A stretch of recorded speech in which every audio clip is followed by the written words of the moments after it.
Millennium, Hindi व्याकरण तथा रचना 4। पाठ 18, निबंध लेखन। पढ़िए और समझिए। निबंध लेखन एक कला है। निबंध शब्द का अर्थ है बंधा हुआ। अपने मन के भावों या विचारों को नियंत्रित ढंग से एक सूत्र में बांधकर लिखना निबंध कहलाता है। निबंध के भाग। निबंध के मुख्य रूप से 3 निम्नलिखित भाग होते हैं। 1. भूमिका, प्रस्तावना या आरंभ। निबंध की भूमिका बहुत बड़ी न होकर संक्षिप्त होनी चाहिए। यह निबंध का भाव प्रकट करने वाली होनी चाहिए। 2. मध्य भाग। मध्य भाग में निबंध के विषय को सदा ध्यान में रखकर लिखा जाता है। विषय से भटक जाने पर निबंध प्रभाव जमाने वाला नहीं बन पाता है। इसकी भाषा शैली सरल, स्पष्ट तथा रोचकता से पूर्ण होनी चाहिए। मुहावरों तथा लोकोक्तियों अथवा विषय से संबंधित विद्वानों के कथनों के प्रयोग से चमत्कार लाने का प्रयत्न करना चाहिए।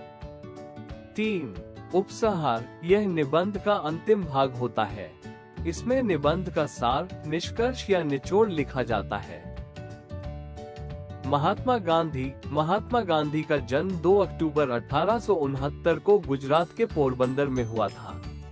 उनके पिता करमचंद गांधी और माता पुतलीबाई थी, जिन्होंने गांधी जी को धार्मिक और नैतिक संस्कार दिए।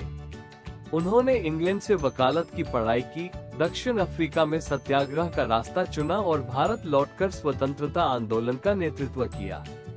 उन्होंने सादा जीवन, अहिंसा व सत्य का संदेश दिया और देश के लिए कई आंदोलन किए।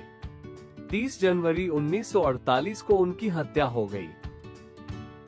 रविंद्रनाथ टैगोर का जन्म 7 मई 1861 को पश्चिम बंगाल में हुआ था।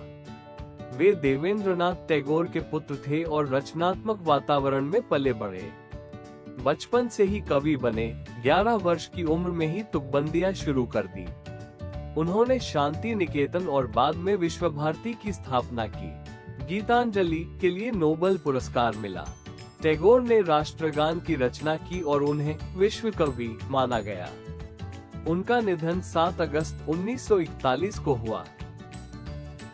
शिष्टाचार शब्द 2 शब्दों से मिलकर बना है शिष्ट आचार। शिष्टाचार का अर्थ है नम्र, सभ्य व्यवहार। व्यवहार को शिष्ट और सभ्य बनाए रखना शिष्टाचार है। हमें अपने घर और समाज में प्रेम, नम्रता और आदर दिखाना चाहिए। दूसरों से सम्मान पूर्वक बात करें और असभ्य भाषा का प्रयोग न करें। सड़क पर नियमों का पालन करना, बड़े बुजुर्गों को सम्मान देना, मंदिर और गुरुद्वारा में जूते उतारना आदि शिष्टाचार के उदाहरण है। अनुशासन और सद्व्यवहार हमारे जीवन के अनिवार्य अंग है। शिष्टाचार से व्यक्ति की सामाजिक प्रतिष्ठा बढ़ती है और यह समाज में शांति एवं सहयोग का माहौल बनाता है। हमें सदैव शिष्ट बने रहना चाहिए तथा दूसरों के प्रति प्रेम और सम्मान बनाए रखना चाहिए।